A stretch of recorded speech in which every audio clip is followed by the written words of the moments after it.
And man, sometimes you can look back and go, well, some people do this overnight, and it took me some time.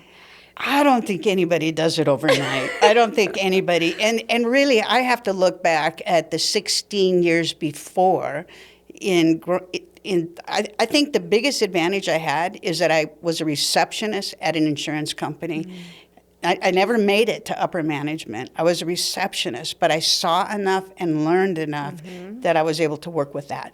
Well, my favorite thing about that, I have employees, I have receptionists, and oftentimes I'm trying so hard to get them to think outside of the box and think of where they could go. Mm-hmm. And you were already there. Here you are a receptionist, and you're thinking, what are the possibilities for me outside of just being a receptionist?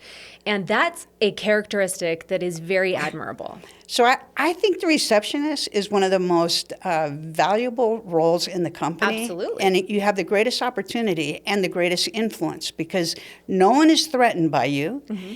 You get to go behind closed doors. You know what everybody's doing. You get to pick up people at the airport. You build relationships that you had no idea that other people didn't have access to. This is such a good point because when you're sitting at that front desk, you're the face of the company. Yep. You have access to people that walk through that door and those types of things that you could have.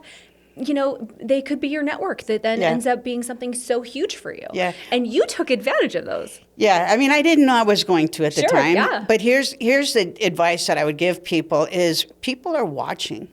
Yeah. We have no idea. I mean, I was shocked who invested in my company, honestly. They weren't people, they were co-workers.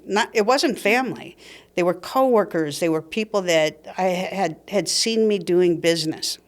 So people believed in you that you didn't know believed in you. Right. I love that. Right. That speaks to your character. That speaks to people saying, you know what, I trust you. I believe in you. You're going places and I want a part of it. That speaks to who you are. Thank you. Super cool. So you built this business. You sell it at some point. Mm-hmm. And you have lots of other businesses right now. You're actually a coach. Mm-hmm.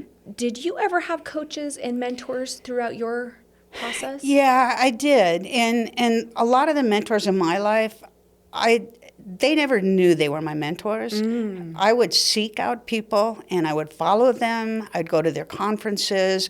I'd try to get to know them. I'd send them notes congratulating them because I'd read something they'd done in the newspaper, set up a lunch. And so I sought people out. But didn't have a formal coach. Didn't have a formal coach. When I started my company, I hooked up with a group of people that the belief system, I'm still with them. 30 years later, I'm still with them, and it's called Increase, Okay. And we just get together, business people from all over the world. We get together 2 to 3 times a year and share business principles, share success, share projects we're involved in. Love to be in that room. Yeah, it's great. The point being is sometimes we have to seek out the people, our mentors. Sure. And our coaches. It doesn't have to cost us.